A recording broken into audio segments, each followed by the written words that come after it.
Was Ronda Rousey losing at WrestleMania 35 a botch? I'm Ollie Davis. This is the other one, Luke Owen. El Fagador Laurie Blake is having a well-earned sleep. We've got many more miles to go, though, before we get to sleep. That will come Thursday, yes, I believe. That'll because be about we're it, yeah. live streaming the Raw After Mania tonight, me and Luke, and the SmackDown After Mania tomorrow. Thank you so much for everyone who's joined us on this crazy dive into wrestling insanity since Friday night with NXT TakeOver, then the G1 Supercard on Saturday, then the 8 hours of 7.5 of WrestleMania last night. Luke and I were just saying how genuinely nice it's actually been to hang out with everyone. I've really enjoyed these last few days. I've had an absolute blast. It's been so much fun. We went over the midway point somewhere in the middle of WrestleMania. So, yes, about 4 hours in. Yeah, so we'll get to return to normal life soon, but it will be quite bittersweet.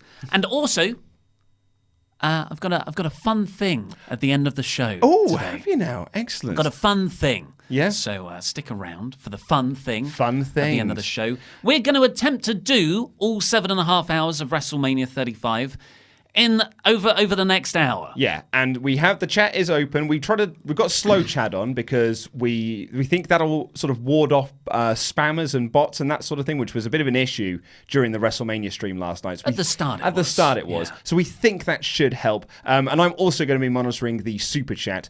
But we don't have a producer with us today. It is literally just Ollie and I. So we're trying to manage the stream and manage the chat and manage the super chat as well as do the review. So do bear with us if it feels a bit sloppy at times. But that's the Wrestle Talk way. Exactly. But shout out to Y2 Jericho, who's just been our first super chatter. So thank you. Super chatter. So we'll get to the super chats after we've talked about the main talking point, which was the main event botched? So the main event was Ronda Rousey versus Becky Lynch versus Charlotte Flair. In a critical sense, I guess you can say, yeah, it was botched because it came 7 hours into a 7.5 hour long show. There is just like, what were they thinking? I know we all said it going in. Everyone said it while it was happening. We're all saying it afterwards. It's too long for a show. It was far too long for a show. There were reports, although we've had an email in from someone who was there live, one of our regular podcast listeners, Jaron Walker, who was actually watching our live stream as well during the pre-show at WrestleMania while being there live, which I'd imagine was really weird because there's that big 20-second delay and you can't like stop live events happening so you can catch up with the stream that's on YouTube. You can't just double tap the reality. Exactly, pause it, yeah. But he sent us a message because there were reports coming in that about 15 minutes into the match, the last train was in 15 minutes' time. So a lot of people had to leave partway through it. And I saw a report as well just before I got in that reportedly, and this is reportedly, WWE lied to the New Jersey transport system and said that it was going to end 2 hours earlier than it was. And New Jersey Transport were fuming and furious because all of a sudden there's 80,000 people who need to get home. And there was no way. There were people who were still waiting for their Ubers at 4 a.m.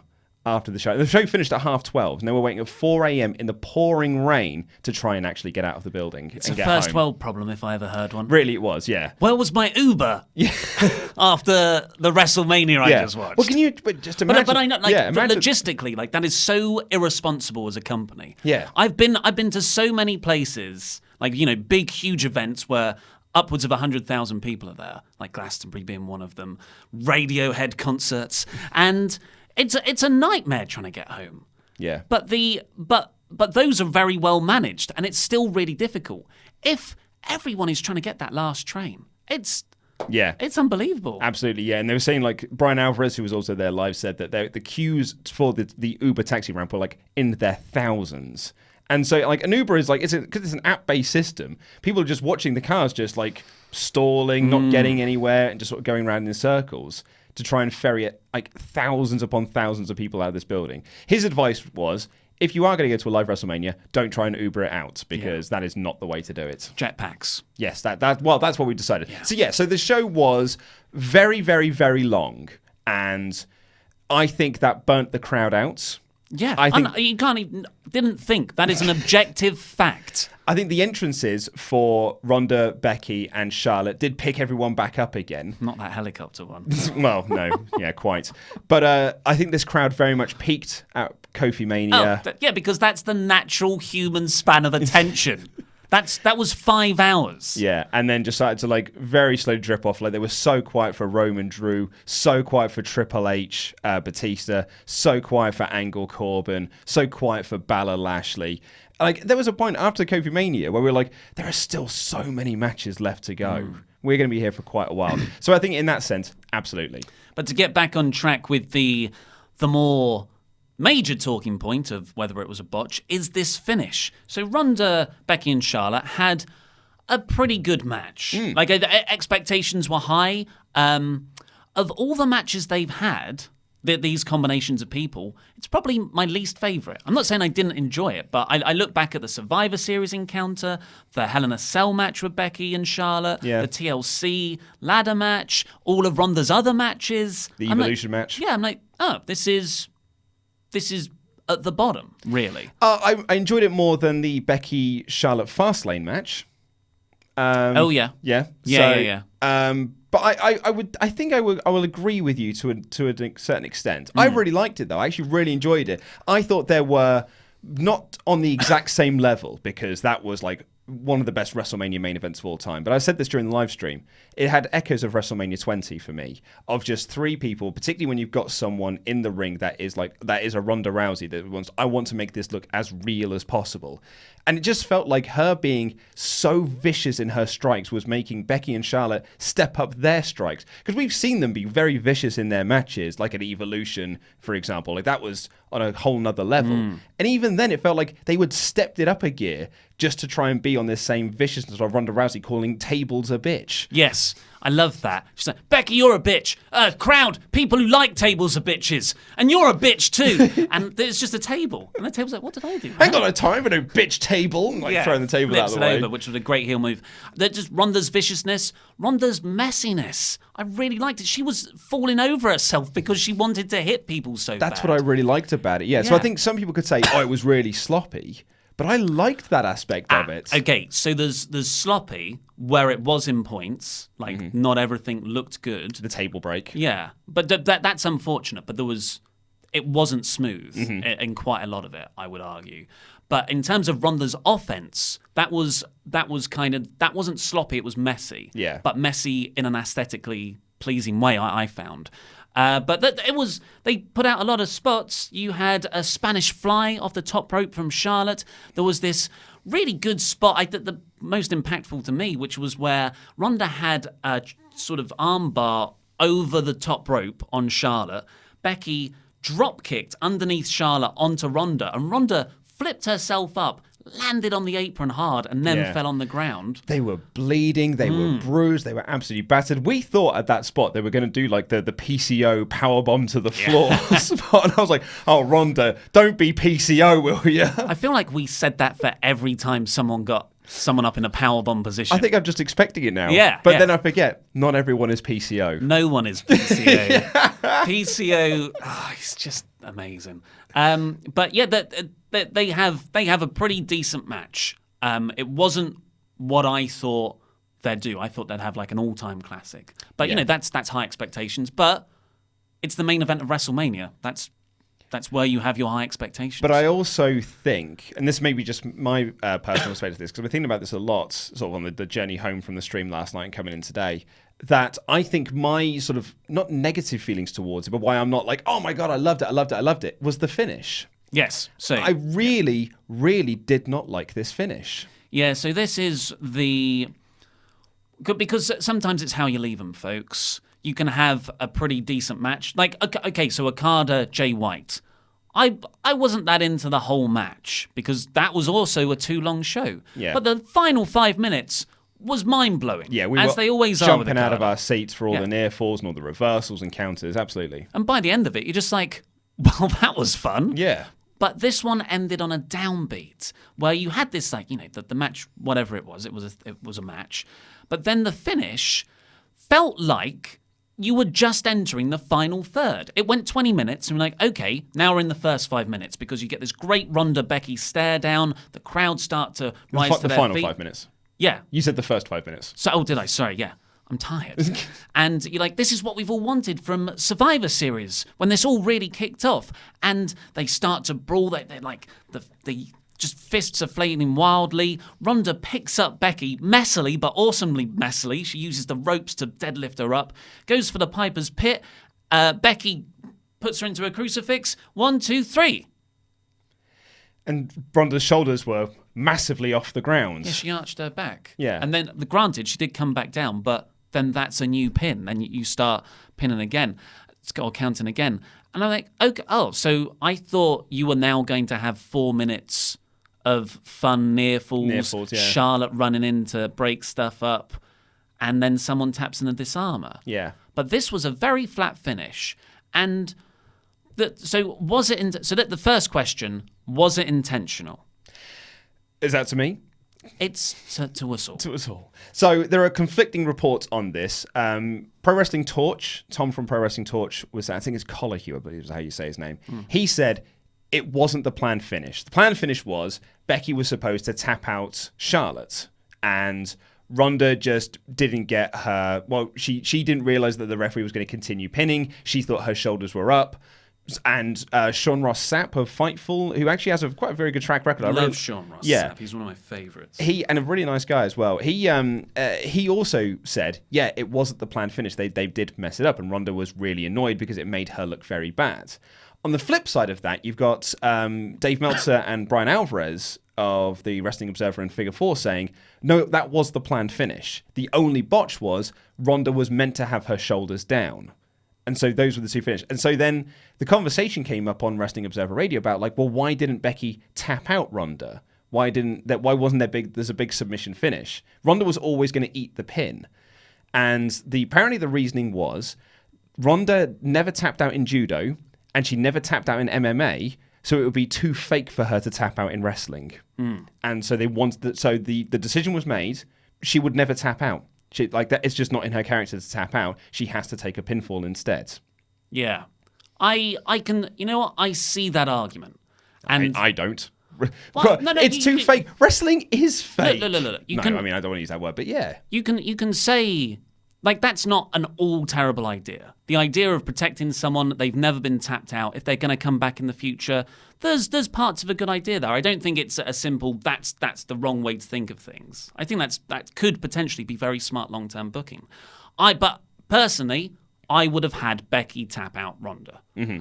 But I see the reasoning behind not wanting to tap her out. I see your reasoning of, like, protecting someone to bring them back, as opposed to saying, like, well, she didn't tap out in MMA. So what I think I don't think it's the right way to look at it. I still think that's good character work. Mm-hmm. That's consistent character work over a whole career. And that's the reasoning you tie it in. So I do like that. But what I don't like, I just disagree with completely. If this was intentional, it's such a flat finish. Yeah. Just from the structure of the match, it didn't come at the high point of the drama, which you really want. Becky feels like she's kind of fluked it, when I don't think we want underdog Becky. We want cool, badass, man comes around, Survivor Series punching Becky.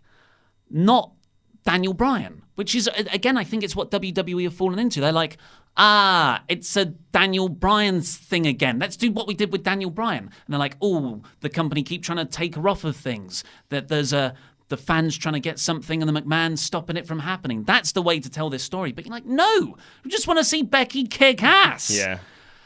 So I really, and Charlotte on the outside, like, where was she in this whole thing? The best comparison I've seen, and I completely agree with this, is that Becky winning the belt was not Austin beating Shawn Michaels and the Austin era beginning. It was Sting beating Hogan at Starrcade 97, where it was meant to be this big crowning moment, but actually came off really flat because the finish was completely ridiculous and just didn't work whatsoever. Yeah. And so you don't have that big, yes, Becky's finally the champion. Becky's got both the Raw and SmackDown Women's belts. It's exactly what we've wanted. Instead, you're like, well, that sort of came out of nowhere, and it didn't really make her look good. It didn't make Ronda look good. Where was Charlotte? And we're not talking about where Becky's going next, what next for Becky Lynch. We're just talking about this really flat finish. And I don't think, for me, that's not what I wanted. And perhaps that's a very entitled thing for me to say, but it's not that's not how I would have wanted Becky's big crowning moment to have been. Yeah. This is your first women's main event of a WrestleMania. Yeah.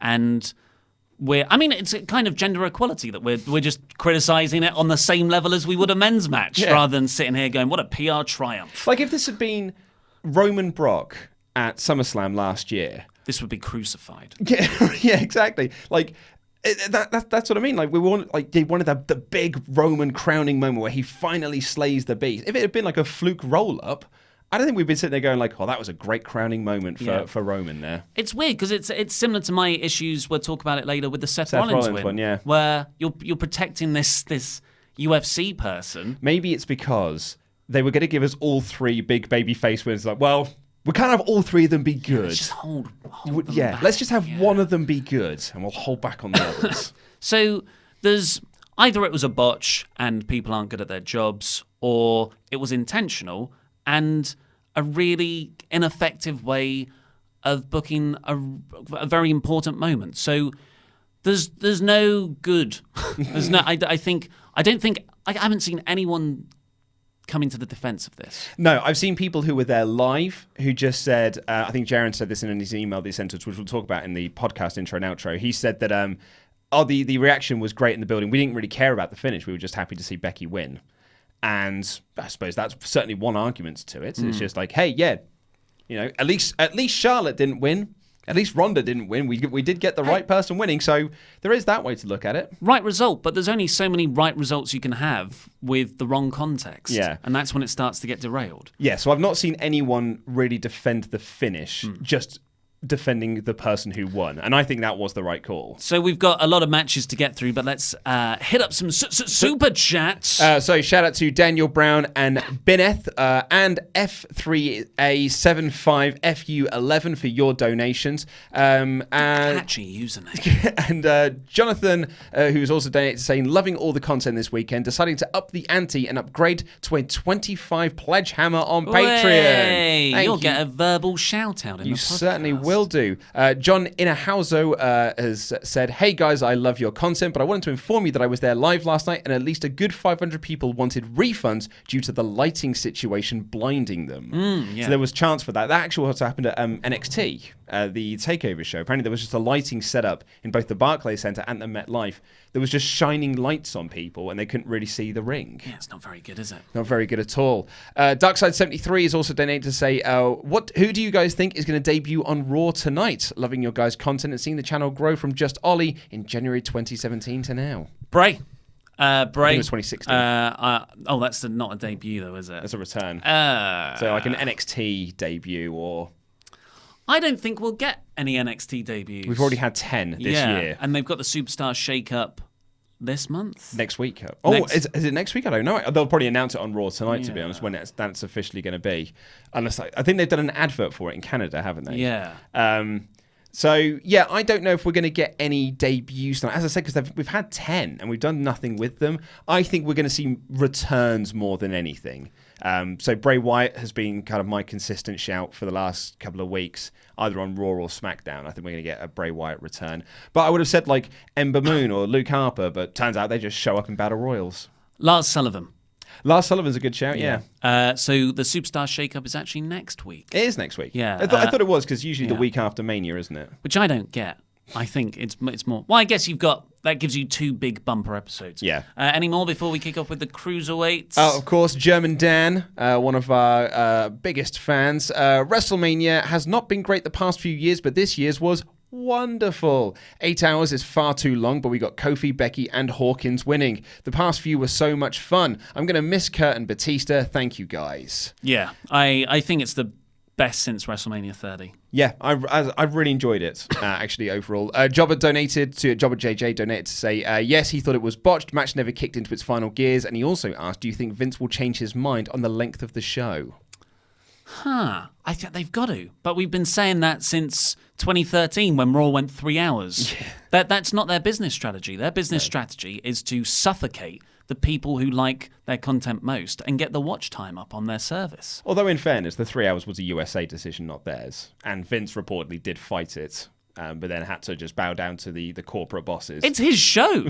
He can just say no. Like, you could... I don't think he can say no. If you're the network you're on demands that you have to change the show to be a certain way, then you have to. But there's a contract in place, surely, where it's 2 hours. Yeah. And then if you're just like, oh, okay, you're going back on that but it's contract. also like, if we up it to 3 hours, we'll also give you X amount of millions of dollars for it. Yeah, and that's where you say, no, I don't want your millions of dollars, because in the long term... because that's what corporations always do. No, I don't want your millions of dollars that you're going to give me. But look, like, I think in retrospect, it was a bad decision. It's a terrible decision, lost a lot of money because of decline in viewership because of that length. But they had, a huge turnover of money last year, so all's well that ends well, maybe. Just pritcharding this now. Juan Ramirez donated, yes, you are right, Kofi is now a Grand Slam champion. Kyleman donated to say, flat finishes are great. They give a flavour of realism to otherwise scripted competition. Nuh-uh. They're called flat finishes. You're talking about knockout punches. Yeah. Where you're talking about surprises. Yeah, finishes come out of nowhere and you're like, oh my God, it happened. Like Goldberg Lesnar or just like a... Yeah, Goldberg Lesnar's a great example of that. That was a surprise finish. It wasn't a flat finish. Yeah, look, the clue's in the name. No one wants a flat finish. And we'll have one more. I'm not going to read out yours, John, because I'm not even going to try and read out your surname. He's donated to say, donate another 10, because I want to hear Luke mispronounce my last name. Try it. Maybe, I think it's Inahuzo or Inahuzo. Inahuzo. Yeah, I always get it wrong. And lastly, Flip Mech. Seems to me the finish was an audible called on the spot to wrap it up, either because the show was going too long and people had to leave, and or because of Ronda's injury, which we haven't talked about. Yeah. Ronda the rookie just screwed up her first ever pin. So we didn't. That's a good point. She hasn't had much practice getting pinned. We didn't talk about that. Yeah, the reports are that Ronda Rousey broke her hand during the match. But if one of the reports was that Charlotte was the one who was going to get tapped out, I don't see why the hand would be an issue. Or calling an audible and calling them. Oh yeah, I suppose you could just had Ronda belt on the outside. Out. Yeah. Right. So should we do the rest of this show then? Because we've got a lot to cover. It's going to be quite scattergun. So Buddy Murphy, Tony Nese. Really good in-ring match. Not much of a crowd reaction because there wasn't many there. Great slapping sounds. Good. Buddy Murphy got cut on the eye quite horribly. Oh, didn't he just? It looked initially like there was a huge black eye, but I think it was just the blood had spread. Yeah. Because he probably wiped it like that. But when they got it cleaned up, it's just quite a fine cut on the corner. Yeah. And that was a surprise finish. Because I don't think many people going in expected Tony Nese to win. Yes. And that popped me, actually. I really liked it. Really fun match. Long term, I don't think Tony Nese is the guy to carry that division, but I think maybe Buddy Murphy. That's going to say, I'm thinking Buddy Murphy's going to get the quote-unquote call-up to the main roster for Raw and SmackDown. That was my thinking on the way in for Buddy. That would make me very happy. Yeah, like Samoa Joe doing an open challenge on SmackDown for the US Championship and debut Buddy Murphy that way. After that, we got the Women's Battle Royal, where we've already said this. Loads of women just walk out, get a jobber entrance. Ember Moon's just there. Yeah, she's just there. And then Naomi and Asuka got entrances. Yeah. And I'm like, why didn't Ember Moon get one? Surely that's a return. Yeah. Like, it's a big surprise for people. And it's not like Dana Brooks coming back or Alicia Fox. People love Ember Moon. Yeah. We love Ember Moon. She hasn't had anything to do on the main roster, but this is the WrestleMania crowd. It's now 1 year since Ember Moon came up to the main roster. Deary me. Candice LeRae was in there too. And Kairi Sane. And they didn't do a Kairi Sane Asuka stare off.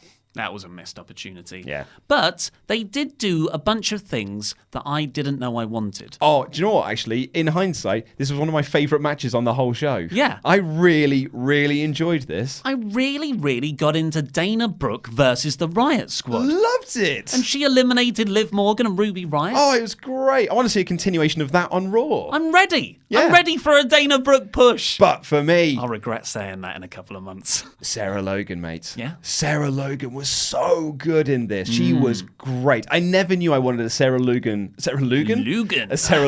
solo push so much. I thought she was great. Don't want her to split from the Riot Squad, but I want her to get a push out of it. It was weird how she was separated from them. And she ran wild a bit. She had more Viking-style makeup on her face. But yeah, like it comes down to a final three of Asuka, Sonya Deville, and Sarah Logan. Sonya Deville was so good as well. She was great. I just thought, what an inspired choice of the final three. And it was that part that the rest of the match was actually quite sloppy and a lot of people standing around waiting for stuff and standing around quite obviously waiting. Yeah, there was a moment where you can literally see Asuka putting her hand onto Sonya Deville's chest, being like, "It's not our time just yet, but we're just gonna have to stand here for a little bit." But yeah, Sarah Logan eliminated them both. Everyone goes crazy. We're like, yes, okay. Yeah. It doesn't mean anything, but cool. And then Carmella gets... Babyface Carmella, heel in my books now, eliminating Sarah Logan. I think that was meant to get... I think we were meant to boo that Sarah Logan had won. And then we get the babyface pop because Carmella, the babyface, eliminated Sarah Logan. It just worked the opposite for me because I was really happy to see Sarah Logan win. Yeah, I think everyone was. And I think they're overestimating how much people like Carmella as a babyface. We like Carmella with our truth. I don't think anyone's there actually liking Carmella. Yeah. In that role. She's a very good heel, but she hasn't done anything as a babyface separately. A really good heel either. Oh, you've got your issues with Carmella. She's a great promo. Good promo. But yeah, so she threw them out, which was fine. It doesn't matter. It's the Women's Battle Royal on the pre-show. But why do that finish if that's very similar to the finish you're going to do on the Men's Royal? We said this during the live stream. The agents just were not talking to each other. That was the finishes that they were going to do. Then we got onto the main kickoff show. Yeah, they did a welcome to a different sort of video. Sorry, it was in a different channel. Kurt Hawkins and Zack Ryder versus the Revival, which was Ryder was worked over forever. Yeah. Which was actually okay because the Revival are very good at that, but I wasn't that interested.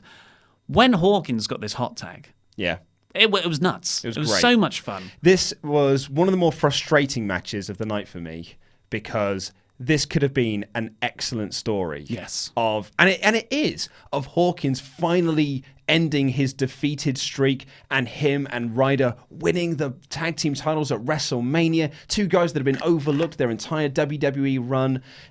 It was a great, great story. And the Revival are such good sort of bully heels that they would have been great fodder for them. Problem is, that story was started 3 months ago, then was never mentioned again until they did a WWE.com clip where Hawkins and Ryder challenged them, to the point where I thought it was a joke. Yeah. I thought it was well, they're not going to do it because why wouldn't you have done that on TV? Not even on the Go Home show. No. And not even on the Go Home show. And then all of a sudden, and then they win. And I'm like, well, the win doesn't mean anything because there's been no build for it. We didn't even do a proper prediction for this match because it wasn't even made on Thursday when we recorded that. No. Or Wednesday. But it's going to be frustrating because WWE are going to tell this Kurt Hawkins, undefeated streak for years, and here he is. And you're like, that's not how it played out to us. No. You didn't tell that story. So they were instead building Aleister Black and Ricochet. So this was a very fun match, but it could have been incredible. Yeah. It could have been an incredible moment. Main card worthy. Yeah, absolutely. And it should have been. Another example of a flat finish compared to a good finish, when Kurt Hawkins rolled up the cocky, was it Scott? I think it might have been Dawson, Scott Dawson, after playing possum. That was a good finish. That's a surprise finish. And very good. But yeah, Revival backstage are probably... WWE have given up with them, haven't they? Yeah. The Memorial Giant Andre Royal Battle was after this, and Luke Harper got the Ember Moon spot. So sad for Luke Harper. My heart breaks for Luke Harper. It really does. He was a guy, he should have been in that WWE Championship match a couple of years ago. He should have been there. It should have been a triple threat. With Randy and Bray. Great storyline. So exactly. It just made sense for Luke to be there. But he was just forgotten about. And he's been cleared since February. But he himself has said, writers still think he's injured.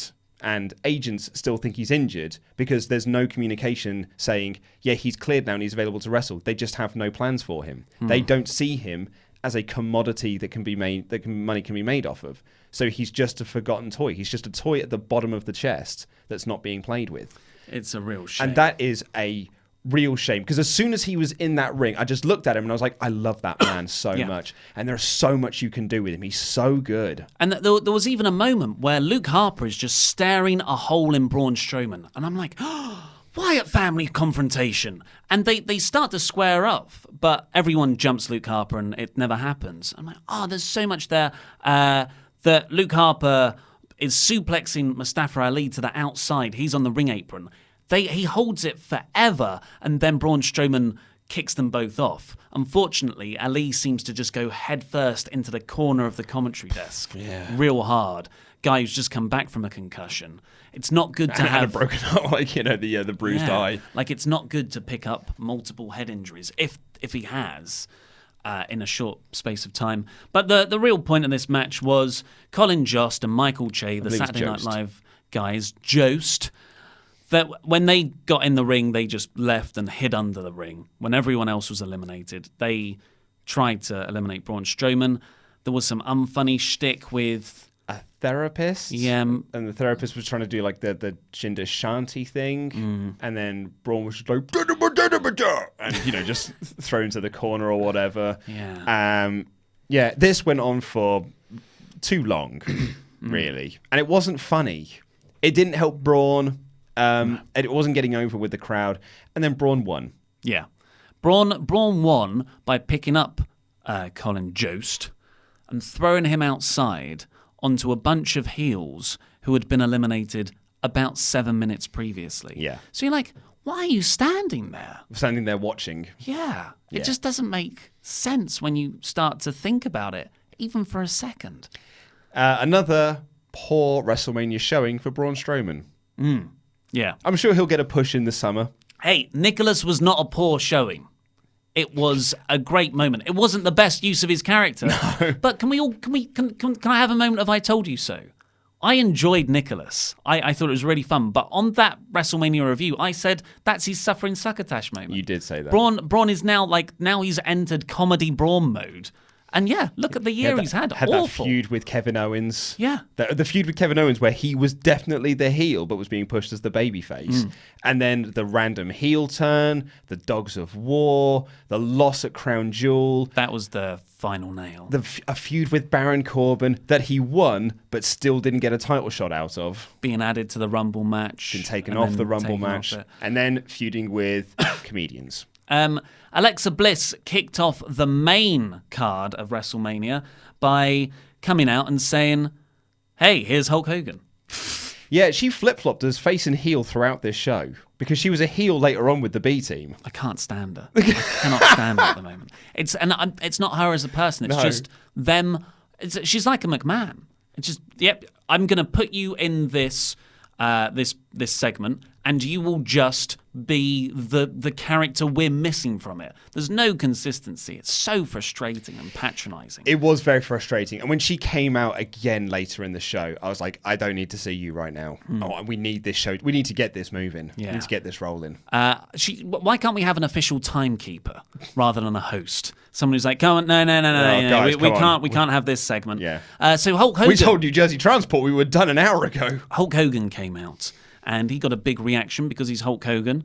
It was fun to see him. I mean, it's wrestling, isn't it? It's WWE. It's sports entertainment. So whatever. The best bit was he made a joke about being in the Silverdome, brother, which is a reference to when he said the wrong stadium name back at WrestleMania 30. Yep. And then he said that they're in the MetLife Center, and they're in the MetLife Stadium. So he still got it wrong. No, I think it is. He said the MetLife Stadium. And it's the MetLife Center. Well, screw me. Yeah. Or am I making a metaphysical joke? Yeah.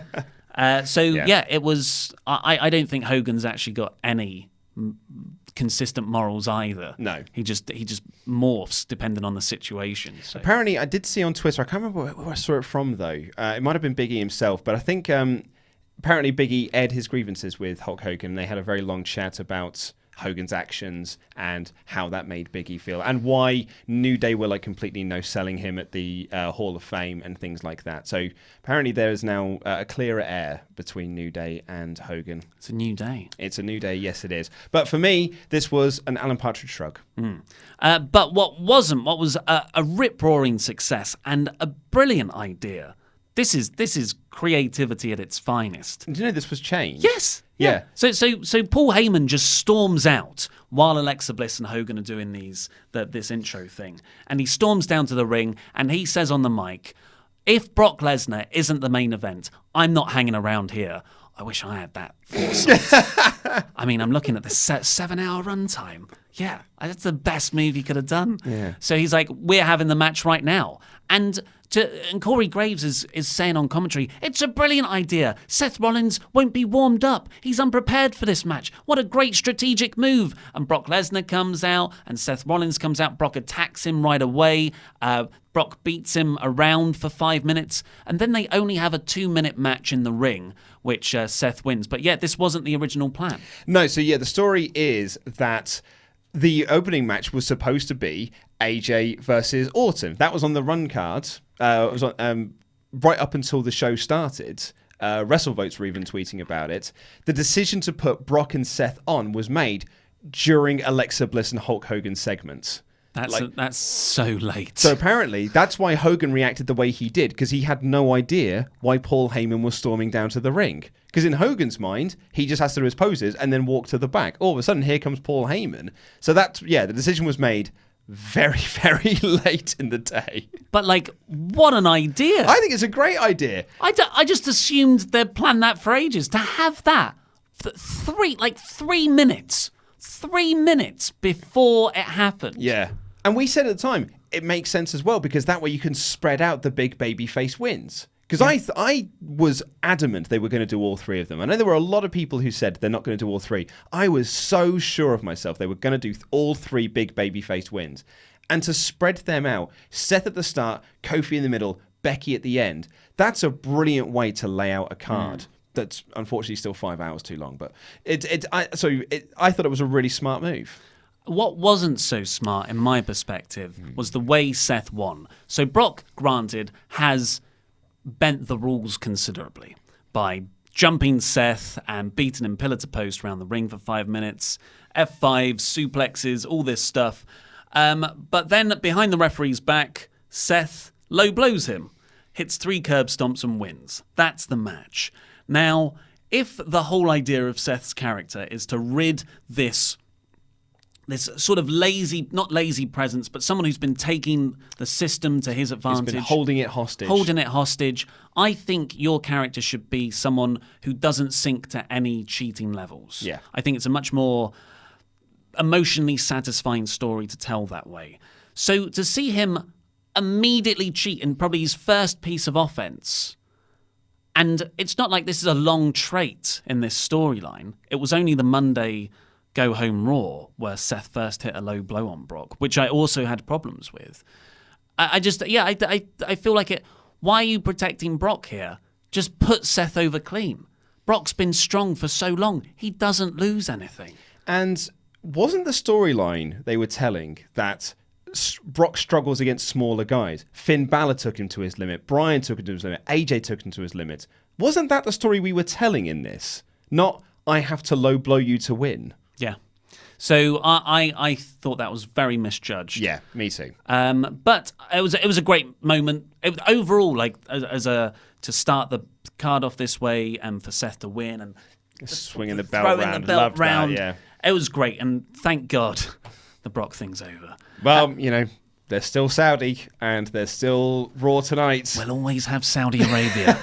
After that, we got AJ Styles versus Randy Orton. Jerry Lawler was out there for guest commentary because there was a lot of guest commentators on this show. They were cycling them out. It was ludicrous after a while. Paige, JBL, Shawn Michaels, yeah. There was about 12 Josephs, different Aiden commentators. English. Yeah, it was silly. There were too many commentators throughout, but it was actually quite comically fun. We'll start to pick up the speed. AJ Styles and Randy Orton, I thought was really, really good. I really enjoyed it. I really liked this match. I really thought did. Orton brought his A game. He wrestled so differently to how he normally does. There was a moment where he headbutt AJ on the top rope, just like a really vicious. And I just thought and there was an uppercut shortly after that. I want that Randy all the time. Yeah. Well, this is what people have always said. Triple H has said this. Randy Orton should be considered one of the best wrestlers in the world. He's just unmotivated. He doesn't care enough to be the best in the world. If I'm the employer there, I make sure he's motivated. I don't book him in feuds with Jinder Mahal. You know, for 4 months. You've got to use your creative people are very sort of sensitive. You need to really deal with them properly. So that I get the heat on Orton, and he's not blameless, but you know it's also the way the company manage him. That's partly at fault for this. But I thought this was a really good match, and AJ picked up the win with the forearm. I loved it. I thought it was really good. I really enjoyed it. Really, I knew it was going to be good, and it exceeded expectations. Lacey Evans did her catwalk. She was actually the bookies' favourite to win the Battle Royal up until about half an hour before the Battle Royal started, when it suddenly switched to Carmella. When the result leaked. So I would imagine that probably Lacey was meant to be in the Battle Royal, and then she was taken out of it. But yeah, she did the catwalk thing. It's still not going anywhere. Maybe it'll go somewhere tonight. Hopefully away. Then we got the Usos versus Ricochet and Aleister Black versus The Bar versus Shinsuke Nakamura and Rusev. The Usos were one of only 2 acts to retain their titles this night in this match. This was 10 minutes. This was a SmackDown fun TV match, and I really enjoyed it. Yeah, really fun. Yeah, and it was the polar opposite of the tag match they had last year, which we were really excited for. With the Usos, Bludgeon Brothers, and New Day, where we were like, oh man, that's going to be a show-stealing match. Complete opposite of that, where that got like 5 minutes, no one cared. This was 10 minutes, everyone was really into the near falls, everyone got to do all their big spots. I thoroughly had fun with this. And it's mainly because of Cesaro. Cesaro is such a unique talent in that he can whip a crowd into a proper frenzy. And I know he's not a charismatic promo, but good God, give the man a body to swing, or someone to uppercut, or a beach ball to pop. Yep. He's incredible. Oh, yeah. There's this spot where Cesaro gets Ricochet for the swing, and he just starts swinging, while Sheamus, his tag team partner, grabs every single other member in this match and does the overhand clubs on the apron. Yeah. Goes on for about 2 minutes. My favourite part of it is because Sheamus is doing like the beats of the Bowery or whatever it's called, and he's doing it over the ropes, and he's like throwing one person down, grabbing another one, and doing it. And you can see Cesaro spinning Ricochet. Perfect person to do it with, because Ricochet is like 80 pounds soaking wet. So it was like a perfect person to do it with. And there's a point where you can see Cesaro getting tired and Ricochet starting to lose his core strength. And Cesaro just goes, and just powers up again. And the crowd whipped even more into a frenzy because he was slowing down, woof, and just started going back around again. It was great. The only downside here was that this was the point I lost Wrestle League. Yeah, it was indeed. So I will be doing a music video cover of Shawn Michaels' Sexy Boy. Still, you made a good comeback, considering you were 5 points down after the G1, and you were 1 point behind me by the end of this. I'm now in the lead in season 2. You're leading season 2. Yeah, off the back of the WrestleMania. I had a great WrestleMania predictions. Just a really bad Impact United we stand. Yeah, damn that show. But that will probably be in 3 weeks' time. Quite busy. Then we got Match of the Night. 100%. Oh my God. Yeah. Where did this come from? Who would have thought this would be Match of the Night? This was great. Shane McMahon versus The Miz with Miz Dad. Oh, Miz Dad.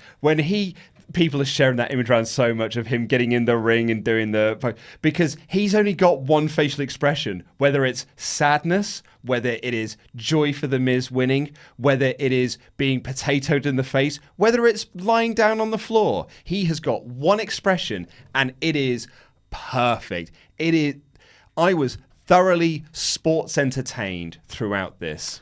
I don't think we were meant to think this was funny, though. That would be my one thing about this. It's not like I was laughing at it. I was laughing at it, but I was also quite emotionally invested in it. I didn't buy into any of the physicality, which is why it was funny. Yeah. But I bought into the emotion. Yeah. And that's like that's the big thing for me. I can easily overlook not the best wrestling in the world if I'm into the story and the guys are just showing fire, which I think like Wrestling Observer very much struggles with that, where they will get bogged down in the details of that punch didn't look realistic. Whereas I'm more of a story guy. There's just two different ways of looking at the wrestling. But this was, I've gone back and watched our live reactions just for this match. It was so funny. I had such a blast with this match. Yeah. I was crying with laughter. There was a point where I had to like you and I both had to wipe away tears from our eyes because it was when Shane took this ludicrous bump over the barrier and was meant to land on a golf cart, but he just bounced off the golf cart and cracked at the floor. Because he hit the corner. It's like it couldn't have gone worse. And Laurie said, "That's really impressive. He hit it." I was like, "No, it's not." He missed. And you couple that with all the Miz Dad stuff as well. I had so much fun with this. I could watch this match over and over and over again. This was bad movie. Oh, it was, wasn't it? yeah. This was like It's the room of wrestling. Yeah. And it was like, I'm telling you now, I said this after Fastlane or Elimination Chamber, whichever it was. I want to see Vince and Shane versus Miz and Miz Dad at the next pay-per-view. I can't believe I'm completely behind this. So there was the golf bit. There was when Shane took on Miz Dad and Miz Dad died. He just like laid there in the ring. Shot by Potato. The finish, which was this superplex off the top of a filming platform. Yeah. I thought it looked really good. It looked really good. But Shane landed on the Miz, and it was a Falls Count Anywhere. So actually, Shane ended up winning. Hopefully this feud continues. It has to. The heel won, so the feud must continue with the tag match. But like, I love the golf buggy spot. I keep coming back to the foreign commentary buffet table. I forgot about that. When Shane and Miz start brawling to the 80 commentators in different languages, and it was. Because they ripped up one. I don't know how the tables are connected, but all the tables. We were joking, like, it's going to be like a domino effect. Like, once you hit one commentary table, they all fall down. And they literally did all fall down.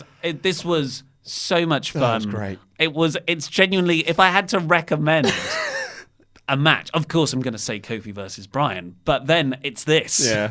It's for a very different reason.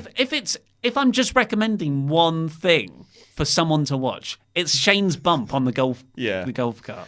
Great. I loved it. The Iconics are the new women's tag team champions. They beat the Boss and the Hug Connection, Beth Phoenix and Natalya, and Nia Jax and Tamina by stealing Beth Phoenix's top rope pin glam slam on Bayley. With the entrance that the Divas of Doom had, with Bret Hart coming out with them to go like, "You now go to the ring," and Beth Phoenix wearing the Natalya gear. I said it was like, the Divas of Doom are winning. Like, they've got to be winning here now. They've got like the big grand entrance. Natalya was obviously with the Hall of Fame yesterday because the night previously because her dad had gone into it. I was like, yeah, they are definitely going to win. And then all of a sudden, the Iconics stole it. And I leapt out of my chair in celebration because I said at the start, I want the Iconics to win. I just don't think they will.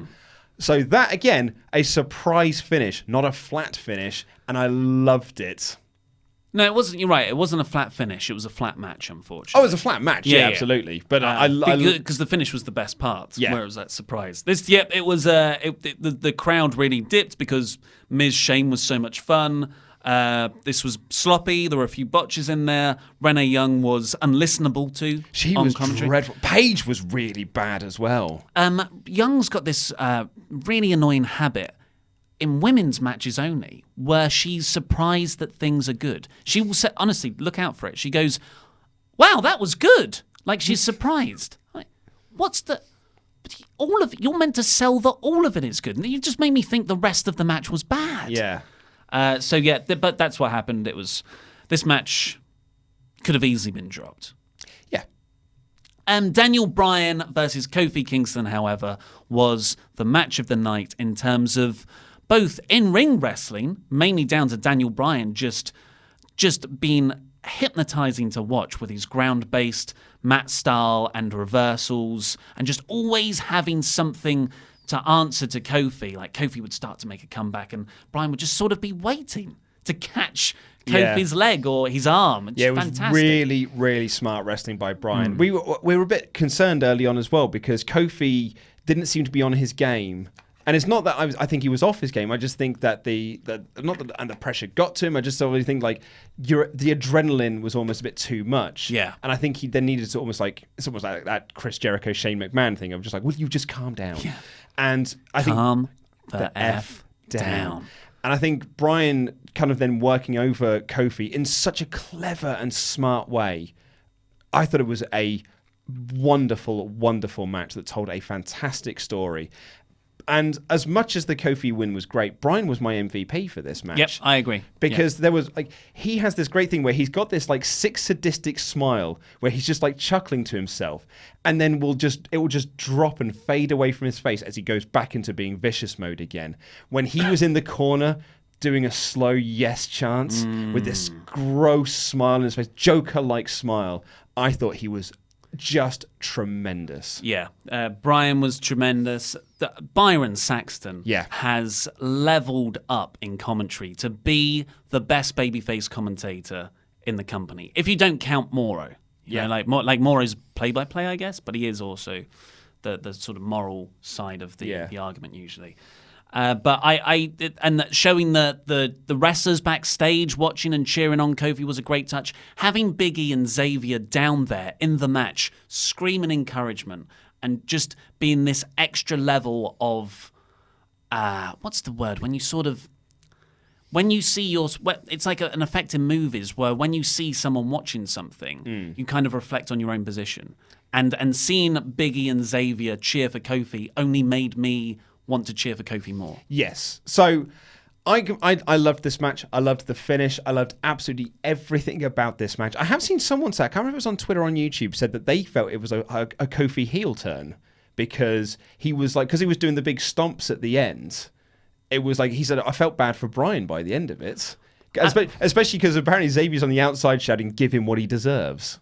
Well, you know what? Sometimes spots can turn you off. I don't think it was, but you know, Bryan's a man with a history of concussions. Yeah. So you sometimes things like that take you out of the story and you look at it in a different lens. I don't think it was a heel turn. Absolutely neither do I. My only criticism I have of this match, and it actually really annoyed me. This actually upset me a little bit, really.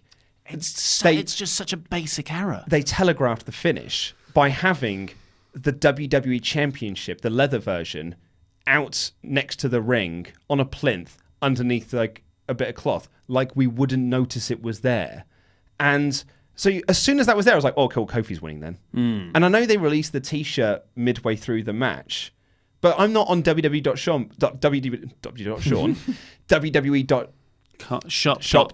whatever it is. I'm tired. Looking for New Day merchandise. If I'm watching a match, because I've seen a few people have a pop at Ryan Satin as well because he retweeted that during the match, and people are like, "Why would you spoil the match for me?" It's like, "Why are you on Twitter? Why aren't you watching the match?" So, I mean, that's another conversation. But for me, I don't think that's the big issue. What is the big issue? It's having that plinth there with the WWE Championship on it, completely telegraphing the ending. As you said, such a basic error. Like, I don't know why you would do that. If the idea is to have a new belt and unveil that design no matter who wins, okay. Like the Universal Championship. Yeah, but the problem is, Bryan has his own custom belt. Like a lot of this, Bryan's character, this storyline is based around the belt itself as an object. So to suddenly have what is quite clearly a new belt at ringside, like, oh, okay, so yeah, Bryan as a character wouldn't want that. So Kofi's winning. It's, really, really bad mistake. And I'm choosing to look past it, but I do want to look past it. I just want to say, in the moment, it did really annoy me because it took me out of Bryan's. I mean, I was still popping for near falls, but I wasn't as invested in Bryan's near falls as I probably should have been. And an easily fix, just have Kofi or Big E run to the back at the end of the match, get the belt, and bring it out to him. I don't know why Big E got the present before the match. Yeah. I don't know what was going on there. That seemed like a mistake as well.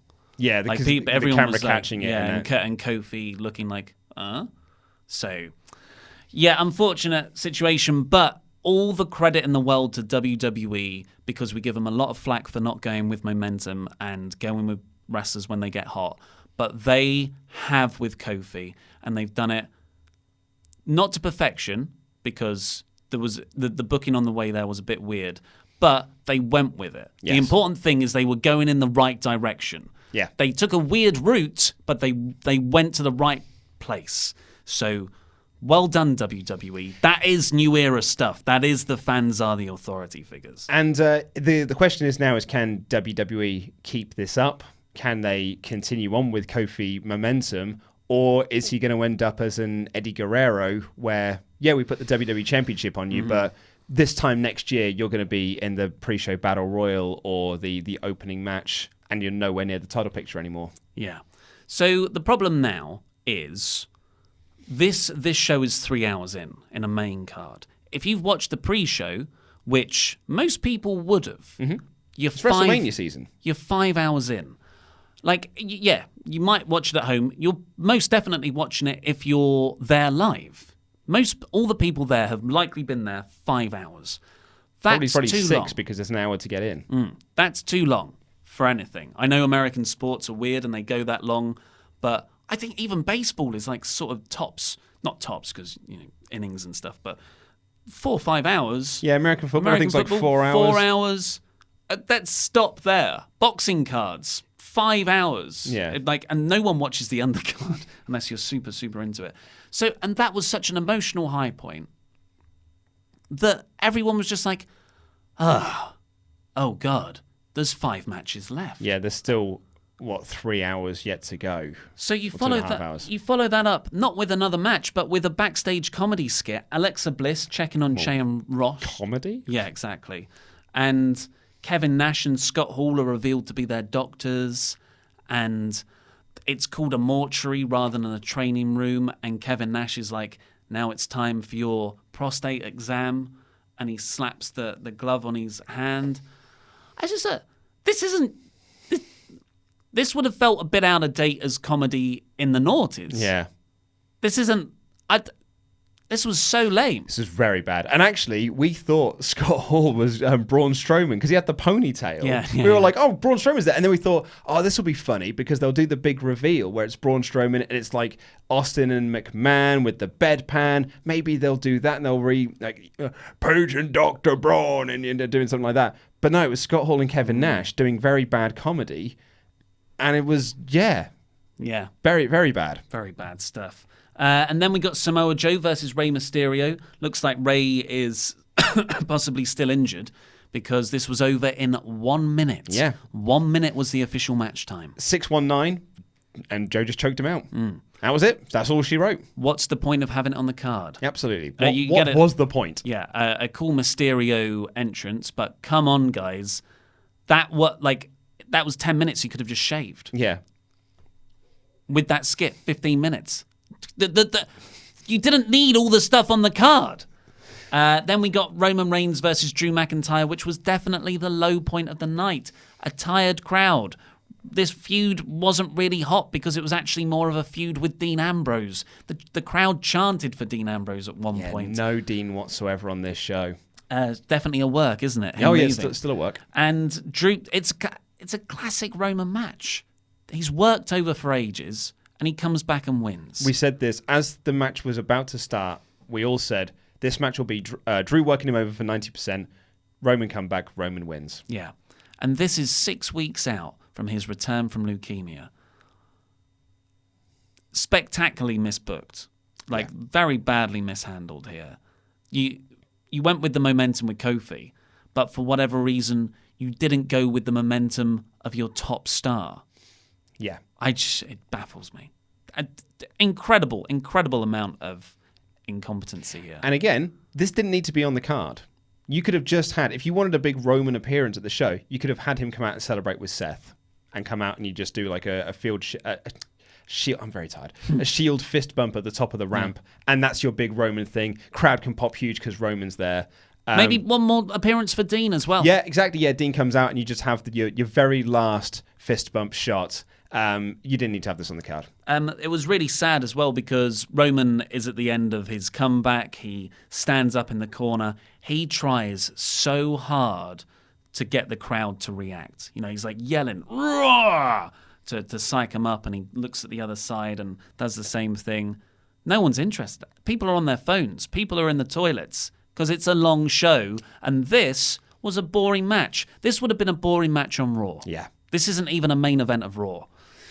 But as if all of that stuff wasn't enough, we got an Elias musical skit that makes no sense.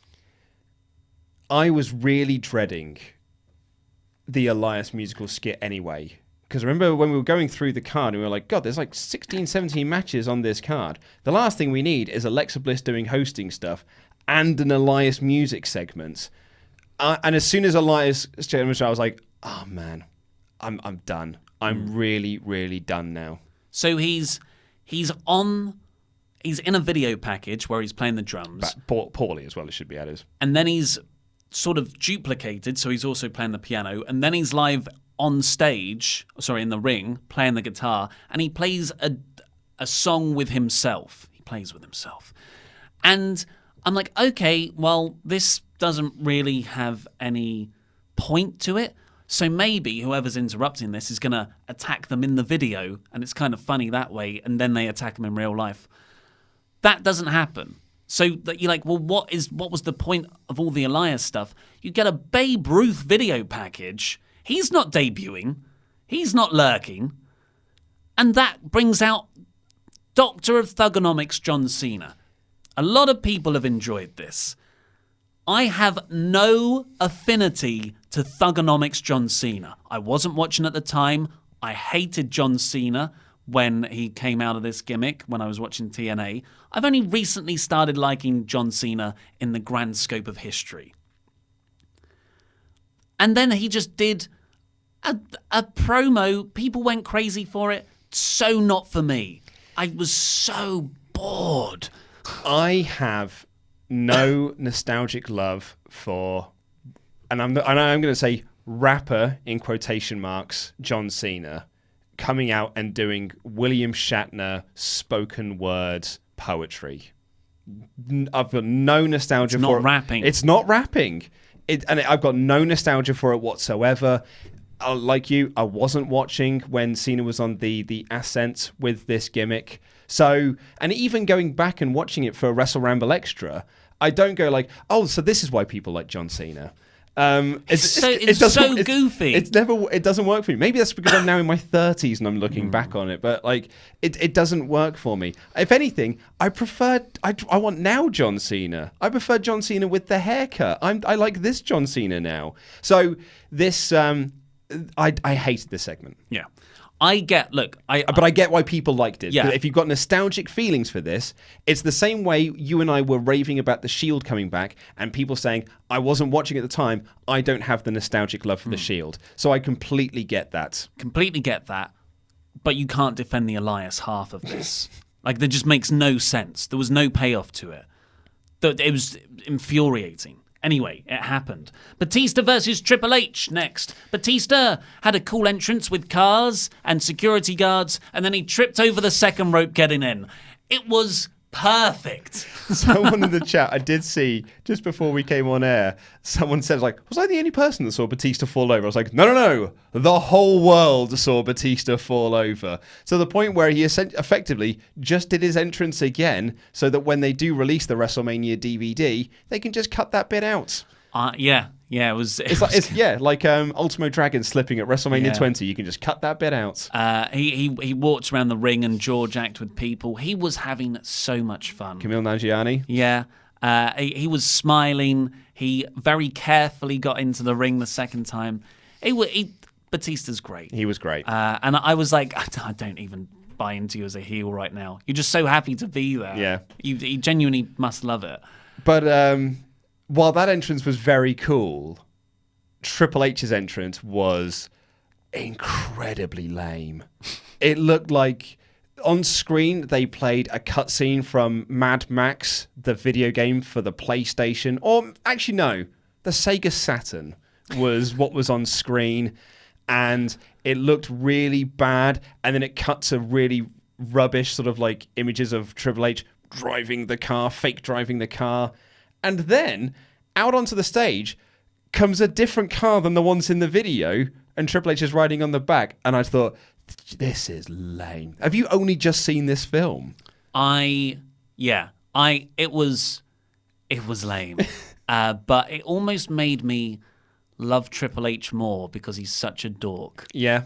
Like, this was so dorky. It's the Triple H you and I imagine in our minds up in his room drawing the logos for all the new NXT superstars, humming the entrance music. Boom. I'm going to draw a logo. I'm going to put some skull.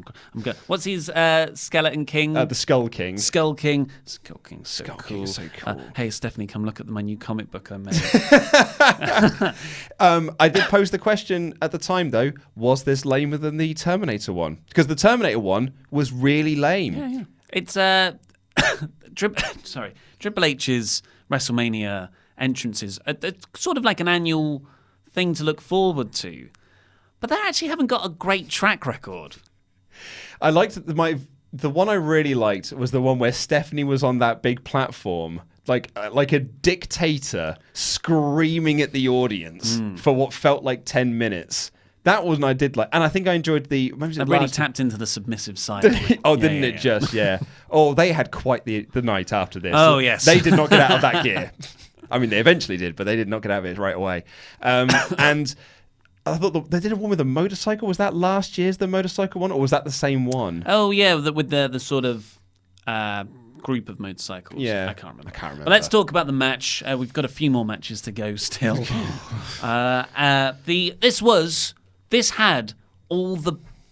This could have been a good match.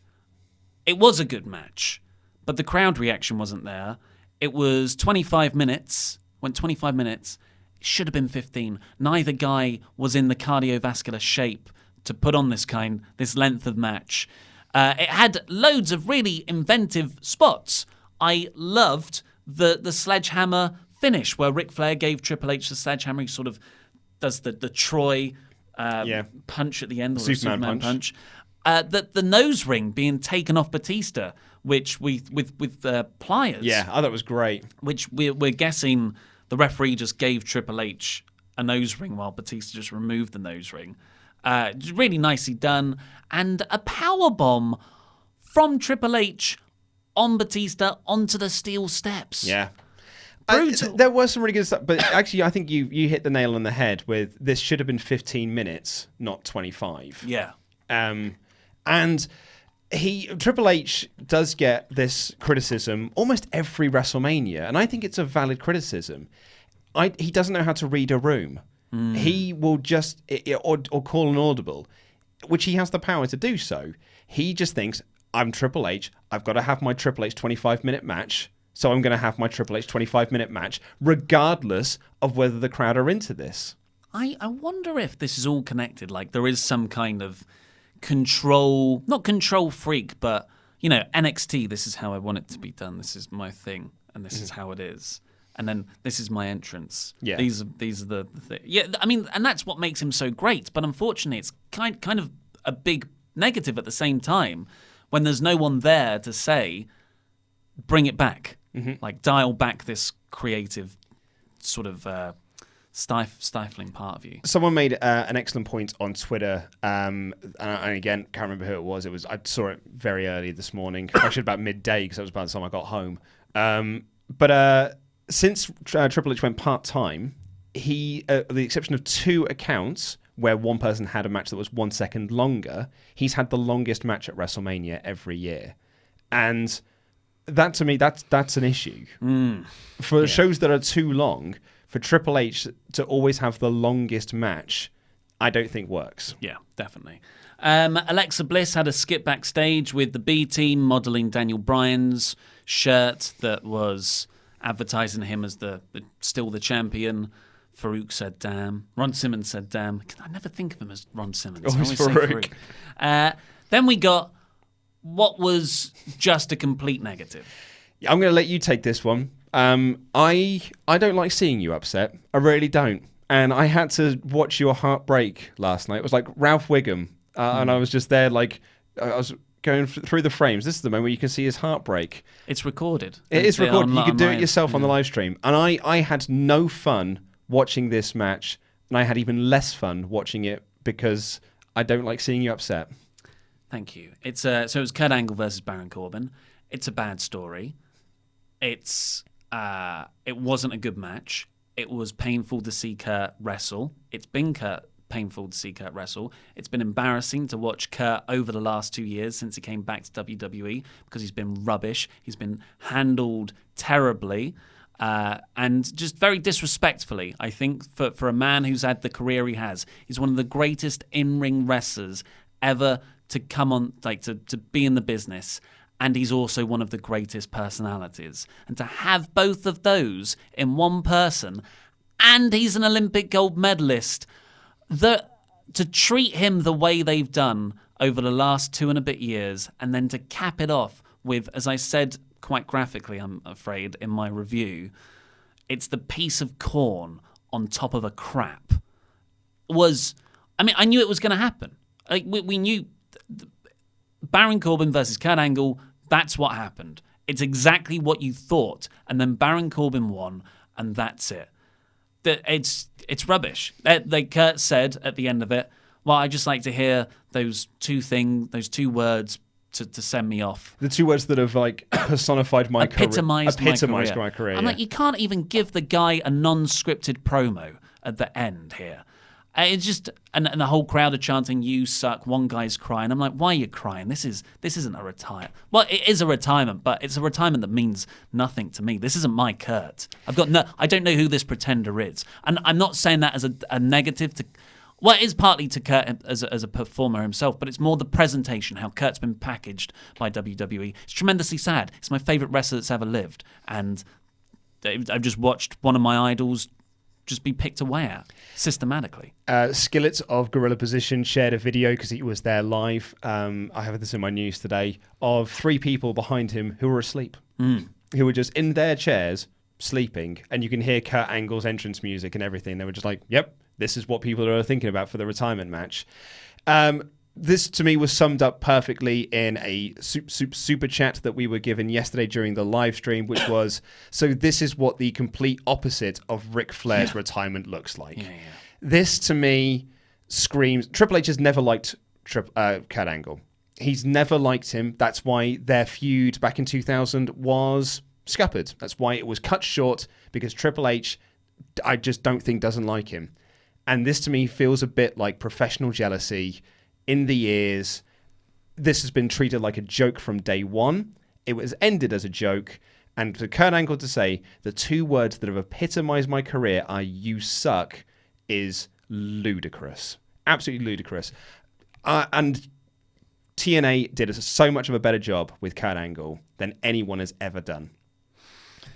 Yeah. Well, that's TNA. WWE's... Well, his first year in WWE. Yeah, his first year in WWE, and yeah, TNA. So, yeah, it's a thing that's happened. So that sucks. It's the end of Kurt's career. Then we got Bobby Lashley versus the Demon Finn Balor. Demon Finn looked cool, but he didn't have a tongue painted on his face. He felt the need to do the tongue himself. All the time. Like he was a thirsty dog. Yeah, Laurie said, is he hot? Is he panting because of all the paint on his body? He's got to sweat through his tongue. Every time the camera was on, he was just doing this. It's crazy. Like, the demon is in this match. I forgot he won the Intercontinental title. I'm more impressed with Bobby Lashley. I thought Bobby Lashley was so impressive in this match. He had the contact lenses in, which don't do anything for me, really. But the way he wrestled, just his physicality, there was something where he gave a delayed suplex into the ring on Finn from the apron. And he did this, like, scurry backwards. I don't know if it was a mistake, but if it was a mistake, he had the strength to keep Finn up there and still hit the suplex. I loved Bobby Lashley in this match. Yeah. I want this Bobby Lashley. It's like I want that Randy Orton. Yep, no, I've got to agree with you on that one. It went way longer than I was expecting it to go. Well, I think we all thought it was going to be a demon squashing. Yeah, Bobby. all about the entrance. Yeah. Yeah. But, it's what it was. Yeah. But Finn won. And then Alexa... And so for some reason, though, Finn Balor is listed as the champion when the Demon won. And we now know that the Demon is a different character because he's called the Demon Balor. Yeah. What are the rules? And then Alexa Bliss announced the attendance of... did you see... You got it wrong, mate. You said 56 and it's 65, mate. It's all right. Of all the things to get wrong in my WrestleMania review video from today, especially because I put the graphic up on the screen with the number 82,265, and I said 256. Everyone, I think they're doing it jokingly because they know how little sleep I had. But it's bugged me. It's bugged me that I got that wrong. I've brought up this email a couple of times now, but Jaron Walker, I just wanted to bring this up, said it was sort of about how the situation of the building. He said WWE said there were 80,000 people at the arena, but the top 4 rows of the stadium were taped off, and almost 15% of the arena was taped off behind the stage, probably to make room for the pyro. There were probably more people at the Super Bowl than there were at WrestleMania. The 8-hour show was rough, and the seats weren't great. The leg room sucked, but it was fun nonetheless. So I think even Jaron's expectations of how many people were there are perhaps way, way lower. Are you telling me WWE might have inflated the official attendance figure? Well, that's impossible because Bruce Pritchard has told me that they don't, and I'm pretty sure he's the most authoritative figure of what it is that WWE tell the truth about. And he said we don't lie about attendance figures. There's no agenda there. There's no agenda whatsoever. So yeah. But Alexa Bliss then said, "I think it's time we had a break." Oh, God. It's about time we went home, mate. I want the last. Just put the last match on. And it was. She had to say it a few times before R-Truth and Carmella came out. None of these bits were funny. R-Truth and Carmella did a dance break, and then we got the main event. So that was the show. Jesus Christ! It was a long, long show, and I've seen a few people, and I'm going to guess the people who are making these comments are WWE stans and don't like the company being criticised, who are saying, hey, you didn't complain about the G1 being long. We did! We did! We all said that show was too long as well. We were saying it so much! And that was 2.5 hours shorter than this was. That was our major talking point of the G1. How long Mega Ran was. Mega Ran just would not stop. He Mega ran over is what he did. And when you think about that the G1 went 5 hours and WrestleMania went 7.5, that 2-hour gap, that's a takeover show. That's a takeover show bolted on to a G1 show. So yeah, this was a very, very long show with too many matches, and a lot of those matches completely died a death after Kofi Mania. I feel like Phase 1. I feel like the entirety of Marvel's Phase 1 could have fit in there. Yeah. You could have watched 2 extended editions of The Lord of the Rings. Oh. Right. Do you want some questions? Anyway, overall thoughts. Do you want to give me some final thoughts? Overall thoughts. I really enjoyed the show. Overall, if you just take the matches individually, I thought this was such a good show. The high points, of course, were the 3 babyface wins and the Miz Shane McMahon match. I just wish you could have condensed all that down, cut the fat into a 4-hour show, which is long. That's a long pay-per-view. 3 hours. That's a normal I guess because you've got Raw every Monday is 3 hours. But yeah, I really enjoyed myself. It was really fun watching it with everyone as well. That's the first time we've done it. What about you? I really enjoyed the show, particularly watching it with everyone on the live stream. I think that actually that made me enjoy the show even more. Yeah. I had a lot of fun with everyone in the live stream. So yeah, thumbs up from me. Just it was too long. Either you got to cut matches, you've either got to cut matches or you've got to spread this over 2 days. But we've been having this conversation about Raw being too long for 10 years now, and that's not going away. That's not changing. So next year, we're going to be in this exact same position talking about how WrestleMania is 7.5 hours again, and everyone had trouble getting home. Yeah. Because it will be. Next year's WrestleMania will be 7.5 hours again. with pirate boats. So we'll do it's pirate themed. We'll do the super chats. We'll get to all your comments in a second and your thoughts on the show. But shall I do my big announcement? You want your fun thing? My fun thing. So I haven't told Luke I'm doing this either. It's not for you. Don't worry. Okay. It's not a surprise or anything. One of the good things over the last 3 days is we've been nocturnal, so that the sort of daytime side of things has been done by Pete Quinnell, Chopper Pete. He came on board to help us with Screen Stalker. He's been writing for WrestleTalk.com for ages, and he's been great. He has been great.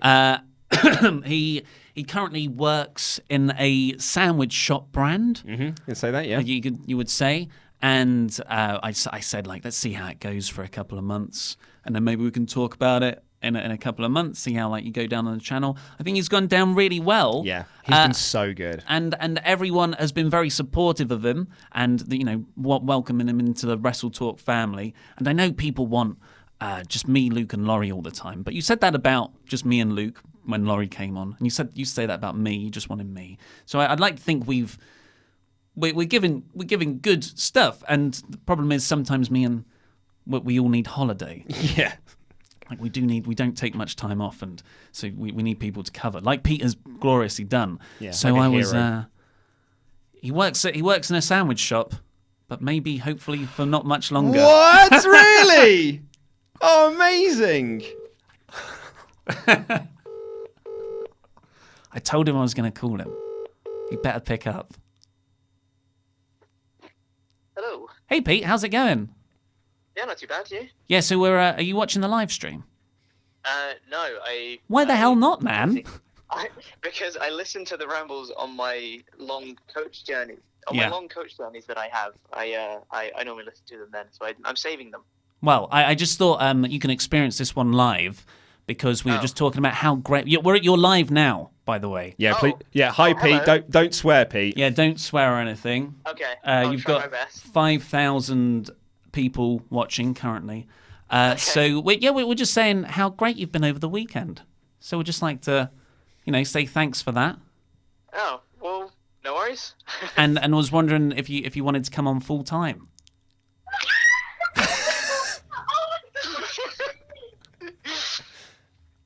Oh, you made that so hard for me not to swear. My God.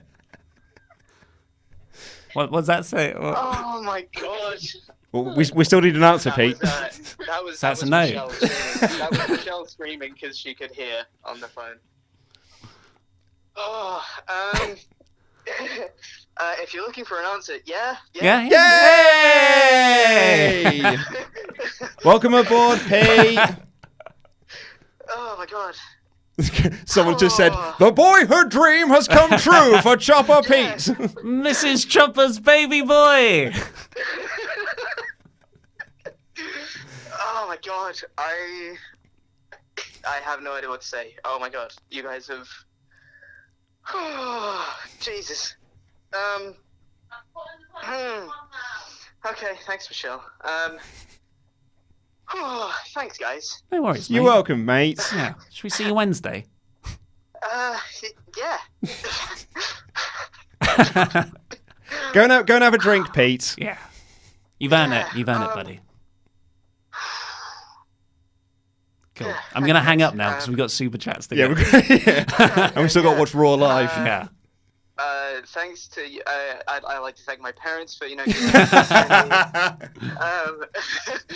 no, but seriously, thanks guys, and thanks to the people that are watching on the live stream now, because people have been super duper nice to me since I've come on board. So Cool, Pete. Yeah, thanks to love you. Love Welcome you, to Pete. the team. Cheers, mate. Get ready to do loads of weird singing skits. Oh, can't wait. Bye. See ya. Bye guys. Bye. People are calling it an NXT call-up. NXT call-up. On a night where we may get NXT call-ups. I'm going to get a picture with him like this. Oh, it made me a bit emotional. That was made me a bit teary. Oh, it was genuinely lovely. Would you like some super chats before we get out of here, before we end this live stream, because we've gone longer than we intended to? Juan Ramirez also talked about another good example of surprise ending, saying Styles versus Joe at Hell in a Cell. Because remember, he had the choke hold on, and he tapped out, but also got the pin. And it was going like, oh, that was really surprising. I can't wait to see where this leads. It led to nowhere, but you know. Briz donated to say, what do you think about Daniel Bryan keeping his hemp belt and going as the planet's champion? I think that could work. Yeah, I like that a lot. That's quite nice. Like and you got two conflicting world champions. Yeah. That's what you use to fuel the next match. I like that a lot, yeah. Nick also donated to say, really happy for the Iconics. Me too, mate. As was TV Guy AU saying, I was so happy for the Iconics winning the tag titles as a fellow Aussie. I like the Becky finish as I feel it starts the next storyline. Yeah, well, you know, you'd hope so, or we're just going to get the same Ronda Charlotte stuff for the next couple of months. It could be. Vince just comes out and says, hey, Charlotte's the champion now. Yeah. You can't have two belts, Becky. So Charlotte's the champion. There's a brand split, pal. Just Thanos is away again. JS Woo Woo Wooten, that was a Patreon name we gave him way back when, has donated to say, Becky winning isn't about the finish, it's about the journey that got her there, and she won both titles. That's all that matters. I would argue that the journey that got her there was overbooked. Kevin donated to say, am I the only one that thinks that people are more happy that Lesnar lost than Seth winning? Huh. Yeah, it's a really good way to put it. That's a really interesting way of putting it. Really good. I like that, mate. Yeah, I think, I would have to say, I like that Seth won, but it's more relief that Brock is no longer champion and we can finally move on. It's like, back in SummerSlam, I never wanted Roman to be champion. Yeah. But I didn't want Lesnar to be champion more. Yeah. It's one way to get someone over. Just make them the least bad choice. Excellent way to put that, Kevin. John, I'm not going to say your surname, mate, but he says, I've just pledged $25 in Patreon. Now you have to say my last name. Huh? Well, I don't, because I get to choose the nicknames for everyone, so I could just remove it. So... and I'm going to call you In Your House-O anyway. That's good. Thank you, mate. Pun. Juan Cigarrora has said the SmackDown tag belt should have gone to Aleister Black and Ricochet so the Usos could start a stable with Roman Reigns. So could bring back the family. Yeah, I'd like that. So you'd have got a point. I'd like a heel faction between them, but no, that isn't the time to turn Roman heel. Dylan Voorhees. They'll do it tonight, doesn't it? Dylan Voorhees donated to say, gotta say I enjoyed WrestleMania. Triple H versus Batista was dragged out, It's Triple H's favourite match. I jumped when Kofi win. Kofi win. Everyone jumped. The crowd was literally jumping up and down. Yeah, it was great. I watching the crowd on their feet and the emotion, Booker T crying and Byron crying. It was a genuine, lovely, emotional moment. It was a Chopper Pete moment. The Turbo Warrior 343 has donated to say, I'm disappointed as an Irishman for Becky. I hope people don't look at her as overrated. She deserved her moment. I also agree she deserved her moment. I think she deserved a bigger moment. Yes, definitely. King a Dog has donated to say, love watching Jarl Bro, and I'm so close to 14k subs. Oh, well, congratulations to you, man. That's a really big achievement. CM Punk return confirmed has donated to say, should Cena have been the ref in Angle's match? So this is a weird one because I hadn't heard this before, but there are people saying that Dave Meltzer reported that Cena was going to be the ref in Angle's match when he said nothing of the sort. But it's done the rounds now, so much that it's been attributed to the Wrestling Observer. And so now Dave is firing off people going like, I never said this. Yeah. And people are now mad at him because Cena wasn't the ref. Yeah. No, I think that would have been... That match was bad enough as it was. I don't think I needed Cena being a special guest referee. Doesn't make any sense. Makes no sense. Jason Warner has donated to say, I never got a shout-out for being a Patreon and Wrestle Talk over Screen Stalker all day. Much love, bro. Never got a shout-out for being a pledge hammer. Jason Warner. I'll have to double-check that, Jason, see where you are in the $25 range. We are still doing them for the month, though. So we're only 8 days into the month. So, you got another 22 days left to get that shout-out.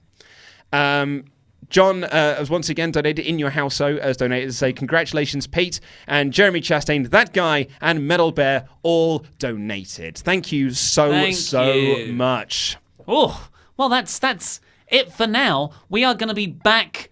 We're staying up again to 1 a.m. to 4 a.m. tonight, which is different times, of course, in the States. Sorry. The Stoned Wolf has just messaged saying, guys, I think Bret Hart got attacked to the Hall of Fame. What? I know. Yeah. Oh, my God. We'll have to look into that. That's something for tomorrow's news. That's a joke for all of our super streamers. Only super streamers will know that. But yeah, we will be back live streaming the Raw after Mania tonight. Yeah, we will. Where hopefully fun stuff will happen. So hang around for that. Give us a subscribe as well. I imagine most of you already will have, but because you're great fans. But if you haven't subscribed, we are beautifully close to 700,000 subscribers. We're 2,250 subscribers away. So great number. You subscribe, tell your friends to subscribe, shout at random people in the street until they subscribe. You just say, well, download the YouTube app, random woman with a Tesco's bag. Yeah. So please do all of that. We'll see you in a couple of hours for the Raw After Mania live stream. I've been Ollie Davis. That's been Luke Owen. Congratulations, Chopper Pete. Yes. Click the videos beneath here to catch up with the latest WrestleTalk things. And that was WrestleMania.